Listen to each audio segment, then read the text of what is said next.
World at War. It wasn't simply the numbers or strategy. It was a battle of technology. The Enigma machine, widely used by Germans in the Second World War, air, land and sea, the Axis power used hundreds of Enigma machines for the military's top-secret communications. Attack at dawn was one of the commands the Germans learned to enforce using coded letters, and it took thousands of lives of allies because code breakers didn't stand a chance to make sense of those words intercepted by radio. It was known to be unbreakable even for someone in possession of the machine. In theory, the number of possible settings for the Enigma, including every component, is 3.28 times 10 to the power of 114. That is more than the number of atoms in the universe, 10 to the power of 80. In practice by Germany, this number was greatly reduced due to their preferred operating procedures to sustain consistency. This yielded 1.58 times 10 to the power of 20 possible settings for the other power to figure out. It would take twice the age of the universe for 100,000 operators if they were to each check one setting every second. And in comes a young and talented British mathematician, Alan Turing. Born the 23rd of June 1912 to an upper-middle-class family, Turing studied at King's College and Cambridge University and became a Fellow of King's at the age of 24.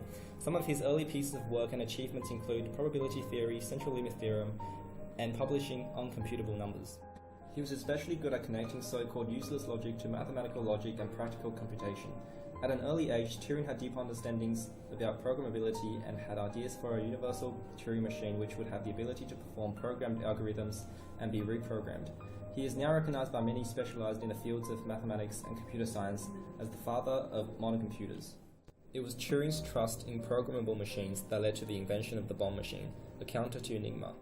With his understandings of algorithms, Turing created the concept of cribs and menus with the help of routing texts.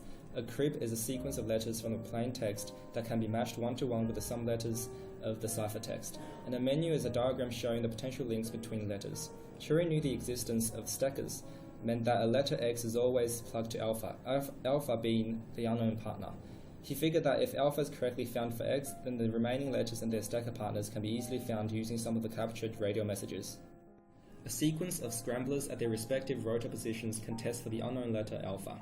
If alpha is pressed on the keyboard and comes back unchanged after the electrical voltage goes through the entire sequence, then it is stackered to X. If alpha is pressed but comes back not being alpha, then alpha is not stackered to X, and a different letter will be tried. Since there is only 26 possible alphas, the true alpha can be determined.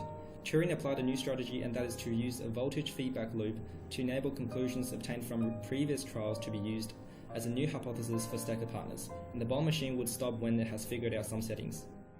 With help from another mathematician, Gordon Welchman, the diagonal board was implemented into the second version of bomb. It increased bomb's efficiency as the electrical system increased the number of hypotheses rejected from each trial. In 18 minutes, the bomb could find out rotor orders, rotor starting positions, and stacker partners, which are essential parts for decoding Enigma. This provided 18 hours of top-secret intelligence to the Allies and greatly helped their victory. It was estimated that the invention of bomb shortened the war by at least 2 years. Turing showed the potential of computers through mathematical logic and his Turing machine.